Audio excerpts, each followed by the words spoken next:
Hoje é aquele dia para dividir com vocês uma notícia bizarra. Aquela notícia que você simplesmente não consegue acreditar. Mamãe Falei, o deputado Mamãe Falei, Arthur Duval e o Renan Santos do MBL, os dois do MBL, foram para a Ucrânia. É sério, não é brincadeira, não é zoeira. Eles pegaram um avião, saíram de São Paulo, pegaram um avião, foram até a Áustria, se não me engano, de lá pegaram um carro até a Eslováquia e estão indo para a Ucrânia. Mamãe Falei e Renan Santos estão indo lá para salvar a Ucrânia. Eu realmente não sei o que eles vão fazer lá. Não sei se vão fazer ajuda humanitária, se vão ajudar os refugiados, se vão dar transporte para os refugiados, alimento para os refugiados, se vão trabalhar em hospitais de campanha, por exemplo, se vão pegar em armas e lutar com os ucranianos contra os russos. Não sei o que vão fazer lá, porque eles não são jornalistas, não são correspondentes internacionais. Um é deputado estadual, o outro nem sei muito bem o que é. Então, assim, o que eles vão fazer lá na Ucrânia? Não sabemos. Bem, saber o que vão fazer lá até sei, né? Porque é o que o MBL faz, é espetacularizar a política, né? Eles vão lá agora, respeitável público, nós do Circo MBL estamos aqui para mostrar para vocês a guerra agora. É isso que vão fazer. Eu, sinceramente, não sei o que passa na cabeça das pessoas, né? Bem, eles explicam pra gente o que eles querem fazer lá, né? Eu vou ler pra vocês aqui algumas coisas. Uma delas é uma fala do Mamãe Falei, dizendo o seguinte, que eles querem ir lá pra mostrar com o nosso olhar, sem filtro, sem intermediário. Então ele diz ali que eles querem mostrar sem o viés da grande mídia, possivelmente, né? Sem o viés de alguém. E o Renan Santos publicou um tweet dizendo o seguinte, intrigado. Gente preocupada se a gente deu ou não tiro no pé, vindo fazer o que a gente acha mais foda na nossa atividade. A vida não é só eleição, não. Eu quero ver de perto o evento político que vai mudar nossas vidas. Ponto. E depois, em algum momento, ele fala também que é o evento político da nossa geração, isso aqui, né? Que é algo que vai mudar a história. Eu quero pegar essas duas falas deles para analisar, né? Pra gente desmembrar aqui e tentar entender algumas coisas, né? Porque numa delas você tem ali o Arthur Duval falando que ele quer mostrar as coisas sem filtro. A realidade tal qual ela é. E no segundo, o Renan Santos dizendo que é um evento histórico que vai marcar nossa geração. Então, para começar, sobre o viés, sobre o filtro. Esse é o primeiro engano que a gente tem, né? O primeiro engano que quase todos nós temos, na verdade. De que os outros têm viés, de que os outros são parciais, de que os outros manipulam a informação e nós não. Nós somos, fiéis à realidade, nós somos, desprovidos de ideologia. Porque a ideologia, gente, é igual o peixe na água. Tá nadando e não vê a água. Ou nós, né? A gente tá aqui respirando, inspira, expira e não vê o ar ao redor. A não ser que você mora em São Paulo, daí você vê o ar que respira. Mas possivelmente não vê a ideologia que você propaga. Todos nós somos perpassados por várias vertentes ideológicas, não apenas uma, porque esse é o segundo erro, né? De achar que você tem apenas uma ideologia, que você é marxista, que você é liberal, que você é conservador. Todos nós somos atravessados por várias ideologias, por várias influências. Vamos supor que você nasceu num lar católico. Mesmo se você abandonar a religião depois, mesmo se você se tornar ateu depois, certamente muitas influências da religião católica, do cristianismo estarão presentes em você, naquilo que você pensa, naquilo que você diz. Se você cresceu num lar rigoroso, com um pai, autoritário, certamente isso vai impactar de algum modo na sua vida. Se você foi para uma escola alternativa, com estilo, né, com um método alternativo, mais livre, isso vai influenciar no modo como você entende a realidade. Então, assim, todos nós somos atravessados por inúmeras influências e essas influências ajudam a moldar a nossa percepção do mundo, ajudam a nossa compreensão da realidade. Então não existe a possibilidade de que alguém vá falar sobre uma guerra como essa agora na Ucrânia sem filtro, sem parcialidade, porque todos nós estamos analisando isso a partir de certos vieses, de certas ideologias, de certas noções de realidade, de certas concepções de mundo. Quando eu venho aqui e falo para você alguma coisa, eu estou falando desde um ponto de vista meu, através das minhas influências. E se você está aqui acompanhando é porque, em grande parte, você concorda comigo já. Em grande parte, você ouve coisas que eu digo aqui que reforçam suas convicções ou que ajudam você a compreender suas próprias influências. E se você discorda de mim é porque você tem outras influências que levam você a não achar que aquilo que eu falo seja correto ou que não seja uma visão esclarecida da realidade. Então, assim, todos nós somos atravessados por influências. O MBL vai fazer a leitura deles parcial da guerra da Ucrânia. É o que eles vão fazer. E é o que eles faziam, inclusive, nas manifestações. Quando o Mamãe Falei ia para Paulista entrevistar petistas, o que ele fazia era chegar já com uma posição prévia, com uma série de preconceitos em relação àquelas pessoas, com uma visão de mundo própria e pretendia expor essas pessoas ao ridículo. É o que ele fazia. Então ele não chegava lá desprovido de preconceitos. desprovido de ideologia, desprovido de viés, desprovido de parcialidade. Ele chegava lá repleto de ideias prévias, pré-concebidas sobre aquelas pessoas, e ia lá para poder achincalhar essas pessoas.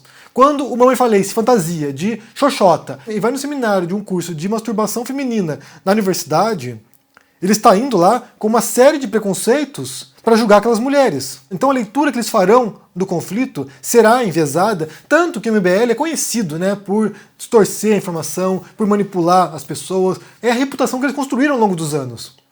É muito difícil imaginar que vem alguma coisa sem filtro. Claramente virá dentro da perspectiva deles. Então, o primeiro ponto. O segundo ponto tem a ver com a fala do Renan Santos de que ele quer ver pessoalmente o evento que vai marcar a nossa geração. O fato é que o Renan Santos e o Mamãe Falei são um pouquinho mais novos do que eu, né? Acho que uns 4, 5 anos mais novos do que eu. Então, assim, de fato, talvez para eles, né? Não sei, talvez para eles seja o grande evento da nossa geração. Para mim, eu posso citar dois, pessoalmente, né? Um deles, que foi a queda do Muro de Berlim. Eu era criança, eu tinha 9 anos, mas foi um evento marcante, porque isso impactou a minha adolescência inteira, né? Na escola, por exemplo. Basta pensar, anos 80, você na escola, a gente aprendia sobre Muro de Berlim, a gente aprendia sobre bloco comunista, falava de Iugoslávia, falava de União Soviética, então assim, a gente cresceu num contexto de Guerra Fria. Os filmes que passavam na sessão da tarde eram filmes sobre Guerra Fria, né? Filmes sobre computadores que tomam controle dos mísseis, disparam os mísseis, espiões, ou seja, eu cresci num contexto de Guerra Fria. E quando cai o Muro de Berlim em 89, isso transforma o mundo. Inclusive, essa guerra agora na Ucrânia ainda é decorrente, ainda é consequência dessa mudança que se deu no cenário mundial político, fim da Guerra Fria. É a Rússia tentando resgatar o seu espaço de potência que foi perdido com o fim do bloco socialista. Então, para mim, foi um evento que marcou. Inclusive, me recordo, né, eu fazendo estágio na prefeitura de Curitiba, fazendo estágio, e tinha vários funcionários lá que eram claramente de esquerda, socialistas, ou marxistas, falando, né, sobre o fim da União Soviética, falando sobre o fim do sonho socialista, e havia um grande desamparo nas pessoas de esquerda na época. Eu me recordo disso. Na universidade também tinha um professor que era marxista, havia, sabe, a sensação de que o sonho, o projeto socialista havia terminado, havia entrado em colapso e venceu o capitalismo, e é isso. Inclusive me surpreende muito quando eu vejo hoje jovens stalinistas, por exemplo, tentando relativizar a história da União Soviética, do regime do Stalin. Então, assim, eu acho lamentável, porque eu vi uma geração inteira de intelectuais e de ativistas, de militantes de esquerda frustrados após a queda do Muro de Berlim. Eu me recordo da frase do Mujica, que ele diz que o ser humano é o único animal que tropeça 1000 vezes na mesma pedra, que a gente não aprende nada com a história. Acontece um colapso de um bloco econômico, né, político, e sei lá, 30 anos depois você tem pessoas reproduzindo a mesma retórica dos anos 50, anos 60. Então, assim, é aquela coisa, né? Mas fazer o quê? Então, para mim, certamente, esse ponto aí, a queda do Muro de Berlim, foi um dos grandes momentos históricos que marcou a geração. Mas eu posso dizer também que 2001, o atentado das Torres Gêmeas também marcou completamente os últimos 21 anos da nossa história. Então, assim, a gente ainda vive a sombra do 11 de setembro. A gente vive a sombra do atentado do Bin Laden, da Al-Qaeda, em Nova York. E isso impactou no mundo inteiro. Isso serviu de pretexto para os americanos invadirem 2 países, invadiram o Afeganistão, invadiram o Iraque. Isso gerou posteriormente o Estado Islâmico, que vai depois participar da guerra da Síria. Isso levou a muitos atentados, tanto no Oriente Médio, tanto na Ásia, na África, quanto na Europa. Então, assim, a gente vive as sombras do 11 de setembro. Para mim, certamente, foi o evento mais marcante. Já era adulto, minha esposa era comissária de bordo na época. A gente viu toda a comoção que houve no setor aéreo, aviões no chão por medo de terrorismo. Então, sim, mudou drasticamente as relações nossas com o mundo e foi, na verdade, o primeiro fenômeno global digital. Os terroristas comunicavam via internet. Então já foi uma transição para uma nova realidade tecnológica e que abriu as portas para esse mundo atual nosso, e depois, né, a internet virou um celeiro de radicalização e de extremismo, como a gente percebe também. Então, para mim, esses 2 eventos aí foram marcantes. Isso não quer dizer que a guerra agora na Ucrânia não seja também. Pode ser que mude muita coisa no mundo. Pode ser que altere o equilíbrio de forças no planeta, né? Inclusive, eu acho que foi um baita tiro no pé do Putin, pela reação coordenada que tem havido agora da União Europeia. A Suíça, por exemplo, né, que é um país neutro, que historicamente neutro, na Segunda Guerra Mundial, com o Hitler invadindo os países, a Suíça permaneceu neutra. Nesse caso em particular agora da Ucrânia, eles foram lá e aplicaram sanções contra a Rússia. Então é um caso bastante excepcional e que mostra como, sabe, muitos países do mundo em bloco estão agora querendo punir, castigar a Rússia. E aí, isso vai impactar, obviamente, né, como sempre, a vida dos cidadãos comuns, dos russos, né? Dos russos comuns lá na Rússia, dos russos na diáspora, dos russos pelo mundo, expatriados. Isso vai afetar a vida das pessoas comuns. Ucranianos, vítimas da guerra, já tem mais de 500 mil de refugiados ucranianos que deixaram o país, então assim, isso vai impactar na vida dos ucranianos, dos imigrantes na Ucrânia, porque tem relatos agora de imigrantes negros, indianos, que estão sendo discriminados na hora de deixar a fronteira, que não conseguem deixar o país. Então sim, está impactando a vida das pessoas que moravam na Ucrânia e vai impactar na vida dos russos. Tanto por causa da economia, que vai entrar em colapso, possivelmente, um grande temor de crise financeira no país. Então, sim, pode ser que as consequências econômicas sejam catastróficas para a Rússia, devido a essas sanções impostas pelos países europeus e Estados Unidos. Então, sim, pode ter consequências gravíssimas para os russos comuns, cidadãos russos, e pode ser que a União Europeia e os americanos consigam destruir a Rússia sem dar um único tiro. Isso tão somente pela decisão catastrófica do Putin de invadir a Ucrânia. É claro que a gente tem que esperar para ver como as coisas vão se desenrolar, mas eu acho que o Putin vai entrar para a história como um dos chefes de Estado que cometeram erros catastróficos e que destruíram o seu país. Isso vai ter consequências duradouras para o povo russo. E eu penso, por exemplo, nos russos expatriados, né, imigrantes fora do país, que dependem da economia russa, que devem estar agora desesperados. A gente tem amigos aqui na Espanha que são russos, e eles vivem da economia russa. Eles têm empresa lá, e agora o dinheiro deles lá está bloqueado. Eles não podem mais sacar dinheiro da Rússia aqui na Espanha. Então imagina como isso vai afetar a vida de milhares e milhões de pessoas pelo mundo. E repito, quem paga o preço, quem paga as consequências da guerra, são os cidadãos comuns, são os ucranianos comuns e são os russos comuns. E aí entra uma outra questão também que eu acho que vale falar, que tem a ver com a questão moral da guerra, né? A questão simbólica dessa guerra. Ontem, o Yuval Harari, que é o historiador israelense, publicou um artigo bem interessante no The Guardian, falando sobre isso. Mesmo se o Putin ganhar a guerra na Ucrânia, que ele já perdeu essa guerra. Porque o mundo inteiro agora está em bloco, unificado contra o Putin. Tem alguns países que ainda estão alinhados ao Putin, mas no geral estão quietos, estão silenciosos, estão se abstendo. Mas no geral tem uma boa parte do mundo que está agora horrorizado com essa invasão e está contra o Putin. E daí, além da guerra física, além da força das armas, existe a força das ideias, existe a força moral da guerra. Por um lado você tem ucranianos, muitos fugiram e muitos estão lá ainda pegando em armas para se defender. Essas pessoas estão defendendo o quê? Defendendo sua vida, defendendo sua pátria, defendendo seus amigos, seus familiares, defendendo a sua identidade.